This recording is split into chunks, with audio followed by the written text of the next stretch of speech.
Tashdile and welcome to Tibet This Week, a weekly feature in English about this week's news on Tibet, His Holiness the Dalai Lama and Central Tibetan Administration. Let's look at the headlines first. His Holiness the Dalai Lama launches Delhi government's happiness curriculum. His Holiness the Dalai Lama meets delegates to the second dialogue on Vinaya in Delhi. His Holiness the Dalai Lama arrives in Ladakh to a rousing welcome and begin engagements.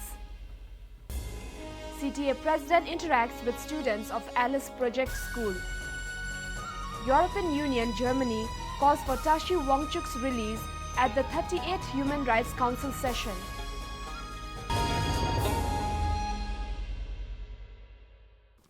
His Holiness the Dalai Lama, along with Delhi Chief Minister Arvind Kejriwal and Deputy CM Manish Sisodia, launched the happiness curriculum at an event in Delhi on Monday this week.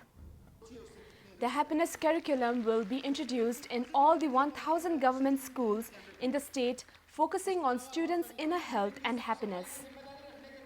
While congratulating the Delhi government on taking the lead in holistic education, His Holiness said, So India introduced these things, combine modern education and ancient Indian knowledge combined.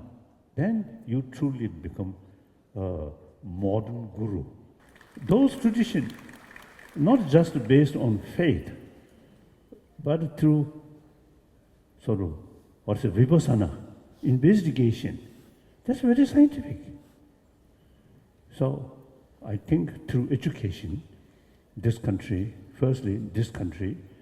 is it can make some kind of the new revolution in education field.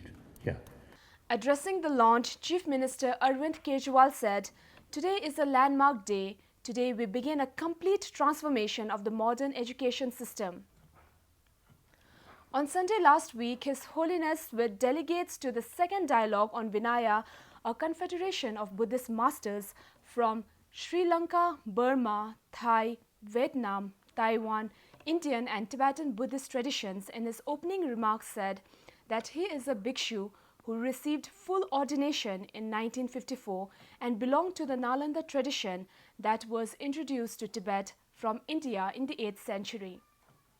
His Holiness further said the person primarily responsible for this was Shankar Rakshita, one of the foremost scholars of Nalanda University, a bhikshu, philosopher and logician who was invited by the Tibetan emperor.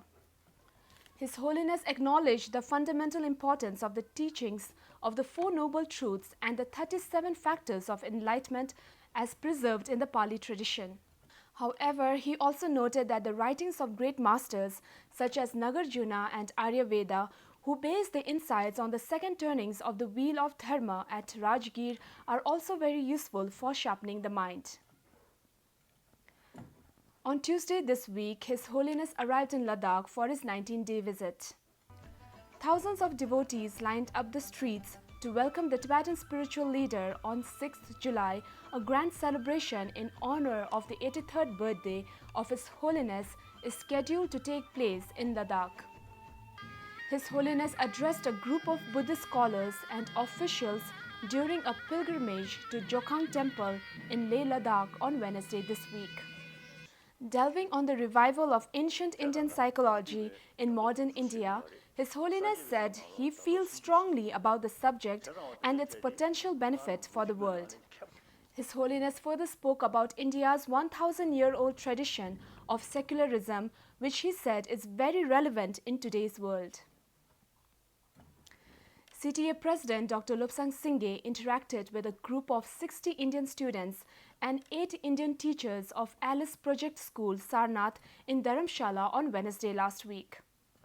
Speaking about his recent visit to Israel, Dr. Singye compared the Jewish struggle for a homeland with the Tibetan movement for freedom. He said if the Jewish people can achieve success after 2,000 years of exile, the Tibetan people can do it too. He said that everybody, irrespective of one's ethnicity, economic background and nationality, has an equal chance at success if you put in hard work and dedication.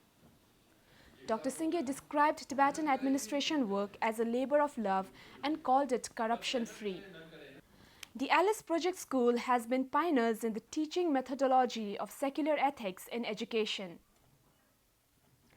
At the ongoing 38th Human Rights Council session in Geneva, Switzerland, the European Union and Germany raised the human rights situation in Tibet while reiterating their calls for the release of Tashi Wangchuk.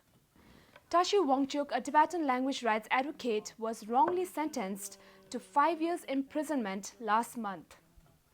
On Wednesday last week, during the procession of general debate under Item 4, Human Rights Situation that require the Council's attention, the delegates from Germany and the European Union tabled their concerns of human rights violations by China and the massive infringements on the freedom of religion, expression and association and the right to a fair trial.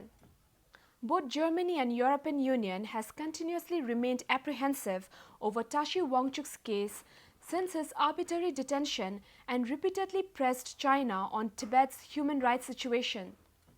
United Nations High Commissioner for Human Rights Prince Zeid Ra'ad Al Hussein opened the session on June 18, the last session of the Human Rights Council before his mandate ends this fall.